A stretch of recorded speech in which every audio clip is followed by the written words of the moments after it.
Bonsoir à tous, nous sommes ensemble pour nos émissions spéciales départementales des 20 et 27 juin. Nous nous orientons vers le canton numéro 17, canton de Sainte-Anne, alors qui comprend donc la partie de la commune de Sainte-Anne, non incluse dans le canton de Saint-François. Ce canton, bien sûr, est un canton bien pourvu, on va dire, en candidats, puisque 8 binômes sur le canton de Sainte-Anne. Alors, je vous rappelle quand même que les sortants sont Lydia Faro-Courriol et Aurélien Abaye. Sur ce plateau ce soir, nous aurons Lydia Faro-Courriol qui aura à cœur de nous présenter son bilan puisqu'elle a été élue en 2015 aux côtés d'Aurélien Abaye. Alors, c'est une femme qui a débuté en politique en 2001 en tant que conseillère municipale. À l'époque, c'était sur la mandature de Marcelin Lubette.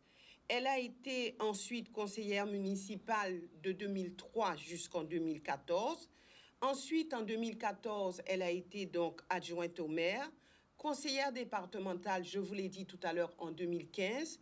Et puis, en 2020, elle a été reconduite en tant qu'adjointe au maire et elle fait aussi partie de la communauté d'Aglo, la Riviera du Levant. Voilà pour une présentation succincte de notre premier invité, je vais dire. Je débute avec cette femme qui est en politique depuis un moment, donc qui connaît la chose politique. Nous verrons ses ambitions sur le canton et surtout le travail qu'elle a eu à effectuer sur cette commune de Sainte-Anne.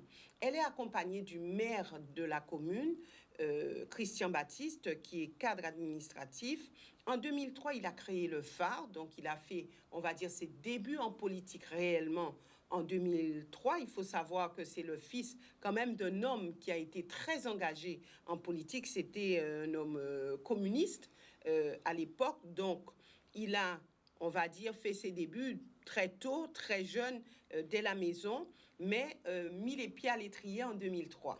Ensuite, il a été en 2004 conseiller régional, en 2005 conseiller général, en 2014 il a été élu maire et ensuite renouvelé en 2020, donc les récentes élections municipales de 2020. Christian Baptiste, madame, bonsoir et merci d'être avec nous. Bonsoir, madame Boissé. Je débuterai tout d'abord avec vous, madame Faro-Courriol.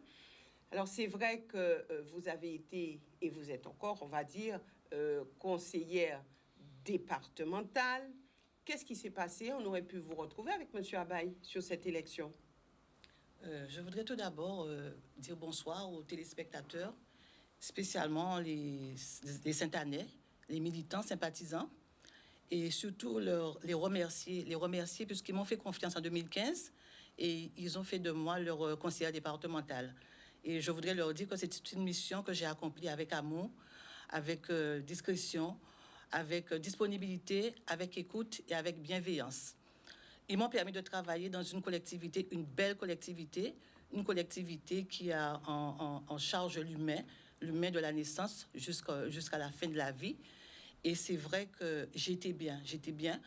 Et je voudrais leur dire que je suis ici pour renouveler ma candidature, puisque je crois que le travail que j'ai accompli doit être poursuivi. Je voudrais aussi profiter du micro pour pouvoir remercier M. Aurélien Abaye. C'était mon binôme en 2015. Nous avons travaillé ensemble et le bilan que je vais présenter, ce sera notre bilan. Ce sera un bilan de travail que nous avons fait ensemble. C'est vrai qu'il ne sera pas là. Je me présente avec le maire Christian Baptiste, mais j'ai une pensée pour M. Aurélien Abaye avec qui nous avons bien travaillé sur le canton 17. Donc vous avez bien travaillé avec lui, il n'a pas voulu se représenter. Il n'a pas voulu se représenter. Bon. Maintenant, est-ce que vous pensez que c'est un atout pour vous d'être aux côtés du maire de la commune de Sainte-Anne? C'est un atout pour moi, effectivement, d'être aux côtés du maire, mais ça aurait été un atout aussi d'être aux côtés de quelqu'un d'autre. C'est vrai que l'essentiel, c'est le travail qu'on a réalisé pendant la mandature sur le canton. Je suis bien heureuse d'être à côté du maire, mais l'atout, c'est par rapport au travail qu'on a réalisé sur le canton. C'est vous qui l'avez choisi ou c'est lui qui vous a choisi?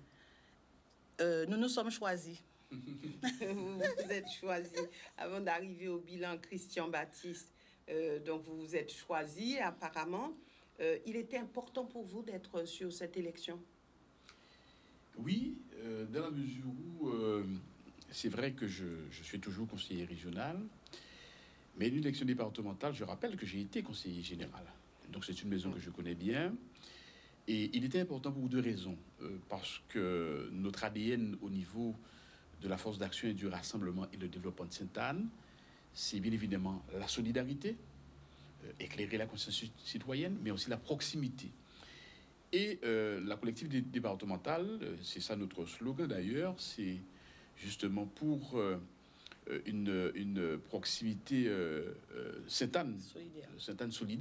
Sainte-Anne solidaire pour une Guadeloupe de proximité. Et donc ça c'est le premier élément. Et surtout, dans ce contexte difficile que nous vivons avec le Covid, je pense que notre premier devoir, c'est de faire preuve de solidarité. Et bien évidemment, tout naturellement, avec Lydia, nous allons pouvoir être en position de le faire avec le conseil départemental. Alors on voit un petit peu ce qui se dessine au niveau de cette élection, une élection particulière, vous l'avez dit, mais surtout où nous avons quand même, on va dire, une bataille de partis, une bataille je vais dire, d'hommes forts, puisque Mme Borel-Lincertin, la présidente sortante, se présente aussi à cette élection. Vous avez aussi Guy Losbar qui se présente alors pour le GUSR. Est-ce que pour vous, il y a des enjeux aussi, des enjeux de parti? Il y a toujours des enjeux de parti dans la mesure où moi j'ai un parti qui est le PPDJ, le Parti progressiste démocratique guadeloupéen, avec un mouvement, le phare. Mais l'enjeu c'est quoi? L'enjeu c'est de défendre ses valeurs, sa vision, son projet. On ne va pas dans une élection pour avoir un mandat, pour toucher un mandat, ou en tout cas avoir un poste. Donc l'enjeu il est là, c'est de faire en sorte que les Guadeloupéens, les Guadeloupéennes, les Sainte-Annais, les Sainte-Annaises, les jeunes, les moins jeunes, puissent trouver dans nos candidatures une attente, un espoir et surtout une confiance. Et que nous ne devons pas bafouer. C'est ça l'enjeu fondamental. Maintenant, après, l'électeur fait son choix. Le peuple est souverain. Dans une élection départementale, les forces vont se compter. Forcément, la politique aussi est un rapport de force. Donc à ce moment-là, lorsque les forces se présentent, on voit exactement celles qui sont habilitées à occuper telle ou telle fonction, à avoir tel ou tel poste, pour pouvoir avoir une gouvernance. Mais ensuite, l'élection, parce qu'effectivement, il y a un troisième tour. Mais après ce troisième tour, il faut que tout le monde se mette au travail, quel que soit là où on est, pour l'intérêt général du pays et du territoire. C'est ça l'enjeu véritablement. 8 binômes sur ce canton, pourquoi autant? Alors parce que justement, nous avons une démocratie qui est très vitale. Mais je voudrais faire une petite analyse justement. C'est vrai que sur Sainte-Anne, on constate qu'il y a 8 binômes.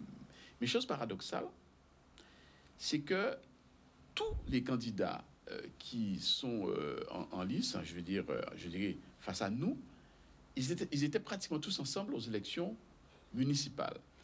Donc on a constaté un schisme. Vous avez effectivement des candidats qui étaient très proches sur la même liste et qui se retrouvent face à face. Donc c'est vrai que c'est la vitalité de la démocratie, mais quelque part en face, il y a un émiettement qu'il est difficile de comprendre. Alors est-ce que tout un chacun veut être calife à la place du calife? Est-ce que tout un chacun veut être chef? Est-ce que tout un chacun, ou du moins se joue dans cette élection à travers autant de candidats, celui qui veut être désigné comme chef de l'opposition? Alors, forcément, inévitablement, il y aura un résultat. Il y aura ceux qui vont arriver deuxième après nous, parce que nous avons la ferme conviction que le peuple Sainte-Annais, les électeurs Sainte-Annais nous feront confiance de par notre expérience et du projet que nous présentons. Et bien vraisemblablement, celui qui va arriver en deuxième position dira c'est moi le chef de l'opposition. Je pense que c'est ça l'enjeu, effectivement, de ceux qui sont en face de nous. Mais on constate qu'il y a un émiettement.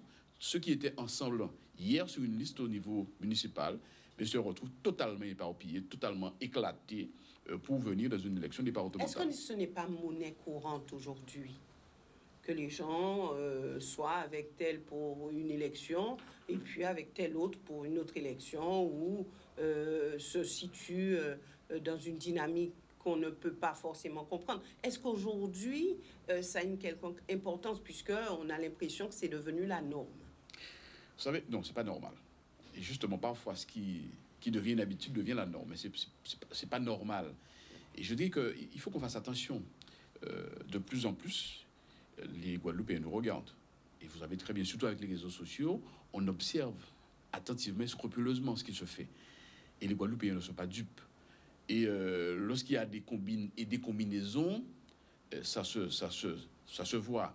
Et même si une combine ou une combinaison peut fonctionner aujourd'hui, mais rapidement, on s'en rend compte, et le lendemain, ça ne fonctionne pas. La preuve en est à Sainte-Anne.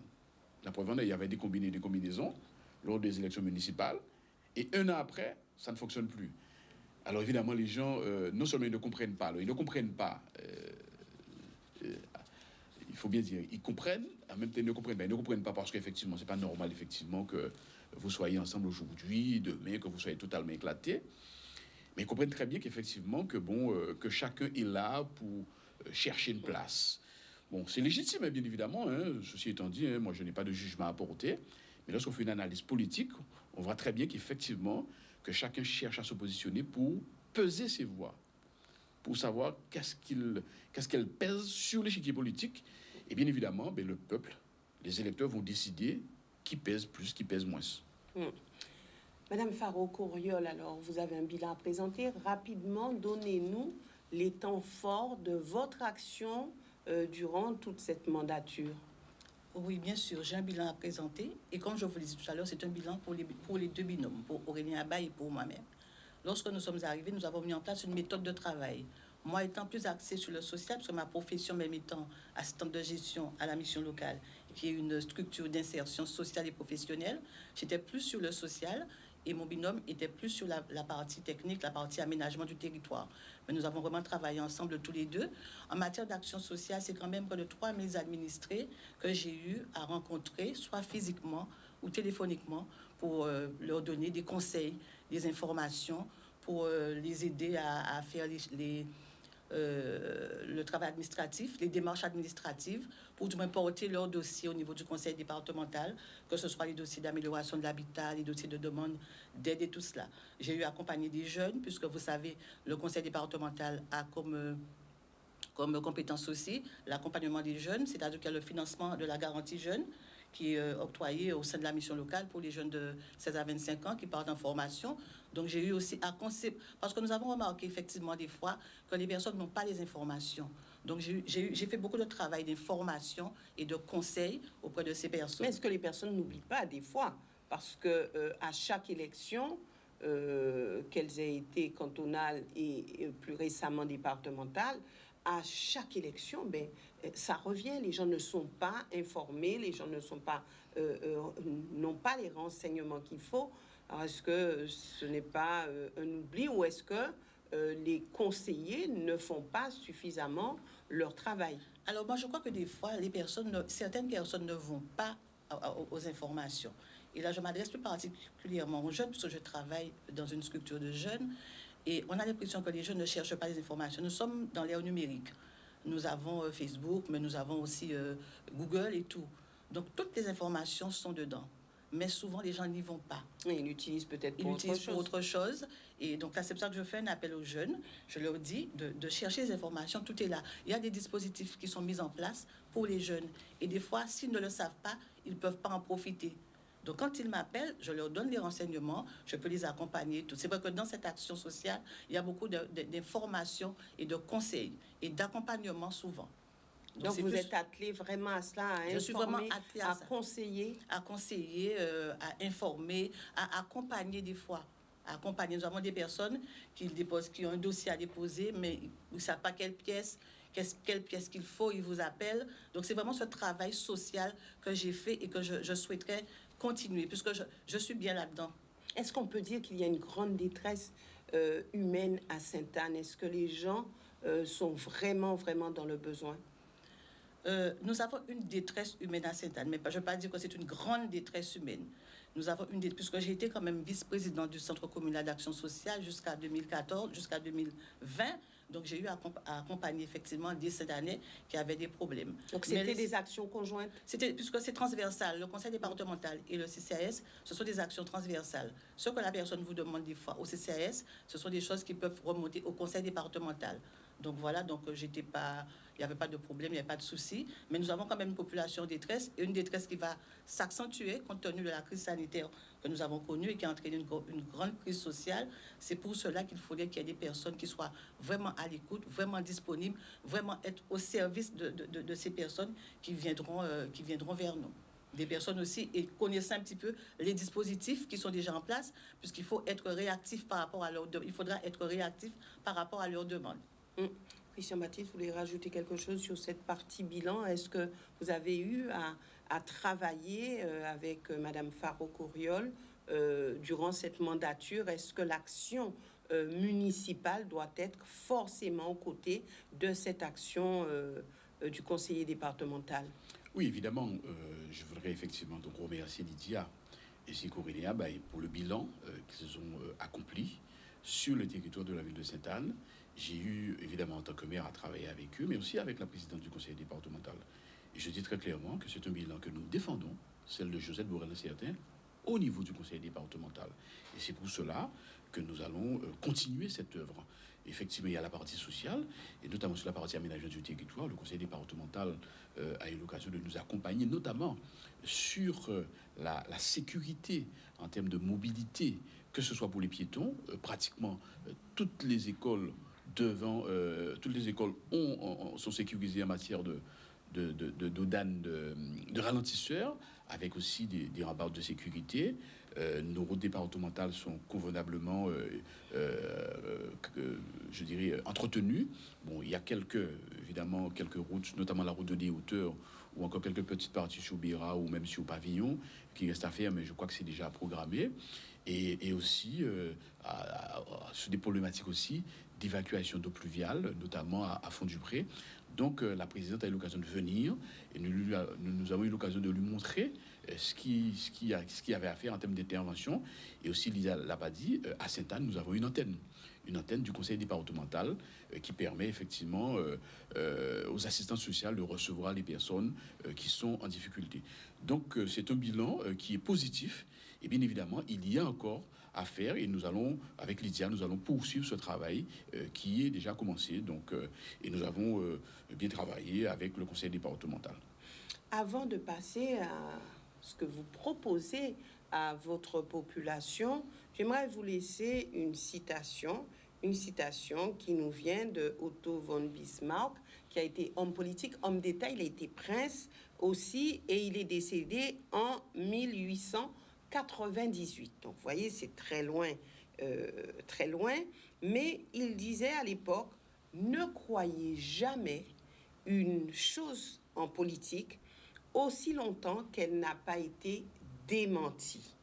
Alors, est-ce que ça ramène à une réalité? Est-ce que ces propos sont dépassés? Est-ce que dans le contexte dans lequel nous évoluons aujourd'hui, cette citation prend tout son sens? Avec vous, Christian Baptiste. Vous voulez que je répète? Ne croyez jamais une chose en politique aussi longtemps qu'elle n'a pas été démentie. Qu'elle n'a pas été démentie, voire même démontrée. Je parlais plus de démonstration. Parce qu'effectivement, on peut toujours parler. Et après, on restera dans le verbiage. Mais je pense que la politique, c'est l'action publique. Et il faut démontrer à travers les actes ces différentes actions. Comme son nom l'indique, l'action publique, c'est-à-dire dans l'intérêt général. Et donc, bien évidemment, vous pouvez toujours avoir une vision, des projets, des projections, ou faire des promesses. Mais à partir du moment que l'action n'est pas là, n'est pas visible, à partir du moment que vous ne l'avez pas démontré, eh bien effectivement, ça peut toujours rester quelque part une promesse, ou en tout cas une chose. On a l'impression que chez lui, c'est une mise en garde. Voilà, il ne croyait jamais. Une chose, effectivement, qui n'est pas démentie. Donc là-dessus, en fait, on est relativement à l'aise là-dessus. En tout cas, nous, au niveau de la force d'action pour le rassemblement et le développement de Sainte-Anne, nous sommes dans l'action publique. Et cette action, nous voulons que l'humain soit au cœur de cette action. L'homme doit être au cœur de cette action. Et si l'homme doit être au cœur de cette action, ça veut dire justement, il faut respecter l'homme. Il ne faut pas mentir, il faut parler. Franchement, là où il fait un bitin, il faut faire. Là où il pas, il pas faire. Mais il faut faire comprendre aussi qu'il y a lui aussi une responsabilité à y apprendre. Hein? Aide-toi, le ciel t'aidera. À pas parce qu'effectivement que vous avez des compétences dans tel ou tel domaine qu'on peut tout faire. Mais on est là pour accompagner. Mais encore faut-il effectivement qu'il y ait cette volonté de l'homme, le goût de l'effort, le courage de vouloir et d'avoir un objectif. Ça, c'est extrêmement important. Et bien il y a évidemment, toujours des attentes de toute façon. Alors, comment se dépêtrer dans tout cela? Les attentes sont fortes. Donc, comment faire pour justement toujours dire la vérité, toujours avancer des arguments qui, quelquefois, ne font pas recette? Vous avez parlé de vérité. Mais ce sont nos valeurs. La transparence. Et vous êtes une journaliste, femme de communication. La transparence, elle doit y être. Elle doit être contrôlée, je le dis souvent.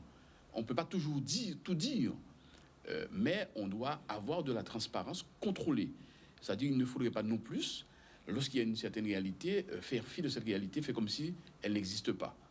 Voilà, c'est ça. Donc, il faut de la transparence et il faut qu'elle soit justement avec le respect qu'il faut, que nous devons effectivement à nos compatriotes, tout simplement. Qu'est-ce que cette phrase cette citation vous inspire? Cette citation a tout son sens, c'est vrai, puisque ne croyez... Reprenez-la, s'il vous plaît. Alors, ne croyez jamais une chose en politique aussi longtemps qu'elle n'a pas été démentie. Voilà. Donc, je donne un simple exemple, hein. Donc, j'ai reçu effectivement les professions de foi, les différents candidats, et j'ai bien lu sur une profession de foi que la première adjointe au maire sortante n'a pas de bilan, qu'on regrette qu'elle n'ait pas de bilan. Donc, un exemple, la population peut-être l'aurait cru, mais on est venu aujourd'hui démentir et dire que nous avons un bilan à Sainte-Anne, que j'ai un bilan à Sainte-Anne, que nous avons travaillé à Sainte-Anne. Donc, à cette population, ne croyez jamais tant que cela n'a pas été démenti. Voilà. Merci. Et donc, c'est démenti. Voilà. Merci, vous avez vraiment rebondi sur cette citation. Maintenant, que souhaitez-vous faire? Est-ce que vous serez dans une continuité? Et à quel niveau? Qu'est-ce qu'il faut parfaire? Qu'est-ce qu'il faut peut-être entamer comme action selon vous? Alors, ce que je souhaite que que nous travaillons, lorsque nous serons élus, bien sûr, dans une collectivité comme celle qu'on a eue de 2015 à 2020. Une collectivité où on était unis, où les élus étaient unis. Il n'y avait pas de minorité, il n'y avait pas de majorité. On était tous ensemble pour travailler pour la Guadeloupe. Donc, je souhaitais déjà qu'on soit dans une collectivité comme celle-ci.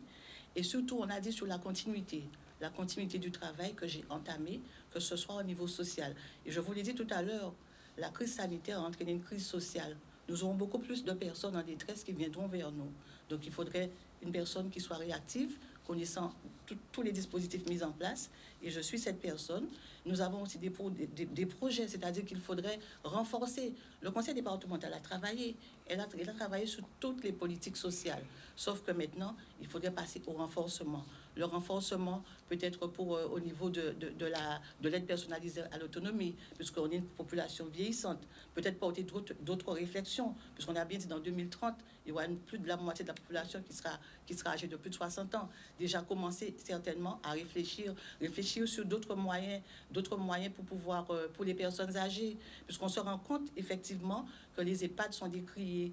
Donc, essayer de porter d'autres projets, encourager peut-être les associations, les mairies à mettre en place d'autres types d'hébergements, par exemple les maisons d'accueil rural pour personnes âgées, ou aussi peut-être développer un petit peu d'autres types d'hébergements hors EHPAD où les personnes âgées pourraient se sentir beaucoup plus à l'aise. Et puis surtout renforcer toutes les actions qui sont mises en place pour le maintien à domicile. Surtout travailler un petit peu beaucoup plus sur les aidants. Parce que pour que quelqu'un reste à domicile, il faudrait qu'il y ait quelqu'un avec cette personne qu'on appelle l'aidant. Donc, il faudrait peut-être bien réfléchir à savoir comment on accompagne ces aidants pour qu'ils puissent accompagner leurs personnes âgées, leurs familles. Serez-vous capable de travailler avec, peu importe la majorité du conseil départemental, serez-vous à l'aise, serez-vous à même d'agir comme il se doit? Alors, je pense que lorsqu'on a le social dans l'âme, lorsqu'on a le service dans l'âme, je crois qu'on est obligé de travailler. On peut travailler avec n'importe qui, n'importe quelle majorité. Il faut travailler. Je crois qu'au niveau social, il faut travailler pour la Guadeloupe. On ne doit pas faire de distinction entre minorité et majorité. Il faut travailler tous ensemble pour le bien-être de la population. Christian Baptiste, sur cette même partie, sur quoi va-t-il falloir vraiment axer votre action, puisque je l'ai dit en préambule, les attentes sont vraiment, vraiment grandes. Est-ce que vous pourrez tout faire? Bon, peut-être que vous nous direz ce soir que vous pourrez tout faire, mais sinon, sur quoi faudra-t-il vraiment axer cette action? Non, on ne peut jamais tout faire, et en même temps. Alors, il y a peut-être des euros de la politique. Des heureux? Des euros. Ah oui. Pas zéro, hein. Ah. J'ai bien dit euros. Nous ne sommes pas des euros de la politique. Et ce serait effectivement un manque de respect de faire comprendre cela à nos compatriotes. Dans la continuité de ce que Lydia disait, justement, pour pouvoir mettre en œuvre tout ce qu'elle disait, notamment par rapport à faire face à cette précarité sociale, il faut que nous ayons un développement économique qui soit durable, un développement durable. Et pour nous, et l'avenir même du développement économique, pour moi, passe par l'économie sociale et solidaire. Donc nous voulons tout simplement prendre le pari du développement du territoire, le développement durable du territoire par l'économie sociale et solidaire. Cela veut dire quoi? Cela veut dire qu'effectivement, il faut que quelque part, l'humain soit au cœur de la création des richesses. Et l'économie sociale et solidaire, évidemment, c'est en grande majorité les associations. En grande majorité, à 80%, ce sont les associations. Et les associations sont là pour s'occuper de l'homme, des hommes et des femmes. Et beaucoup d'associations s'occupent justement des personnes, de l'humain, depuis la petite enfance jusqu'à l'âge du 4e âge.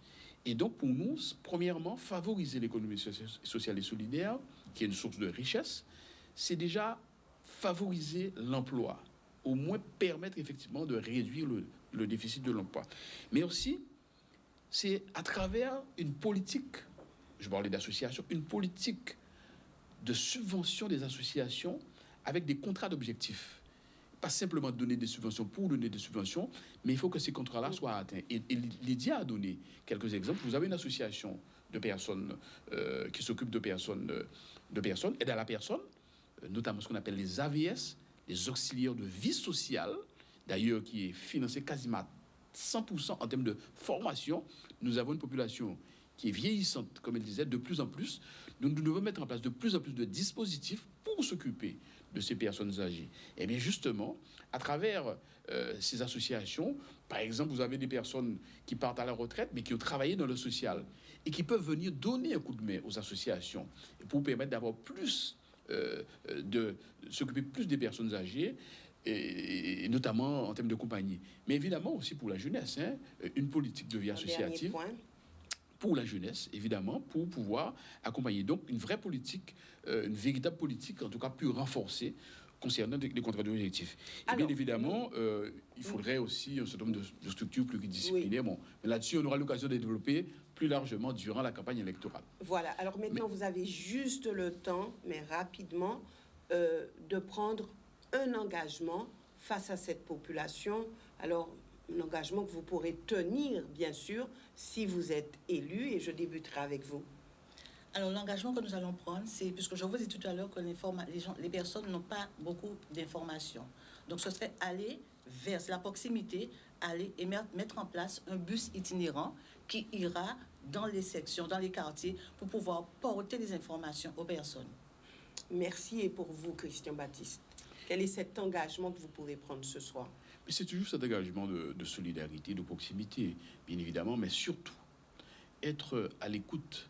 Et parce que nous avons un peuple qui est digne, c'est vrai que la précarité risque d'être grandissante avec le contexte sanitaire et social. Beaucoup de nos compatriotes, parfois, n'osent pas venir vers les institutions pour expliquer leurs difficultés. Et bien justement, c'est de faire en sorte de mettre en place des dispositifs pour vraiment aller vers ces personnes qui méritent d'être accompagnées, mais dans la dignité, dans leur dignité profonde, Donc, c'est cet engagement profond que nous voulons prendre vis-à-vis de cette population, bien évidemment, accompagner dans les domaines de compétences du département, là où nous pouvons le faire, l'ensemble des compatriotes et qui seront en attente. Merci d'être venu sur ce plateau. Donc, je vous rappelle qu'il y aura une rediffusion de cette émission demain à 9h30. Et puis, si vous voulez vous orienter vers ce canton numéro 17, canton de Sainte-Anne, vous pourrez le faire à partir du Facebook de Canal 10, mais aussi sur YouTube, donc pour revoir ces binômes, pour revoir et réécouter les engagements, les propositions qui vous sont faites. Je vous souhaite une excellente soirée. Merci. Merci.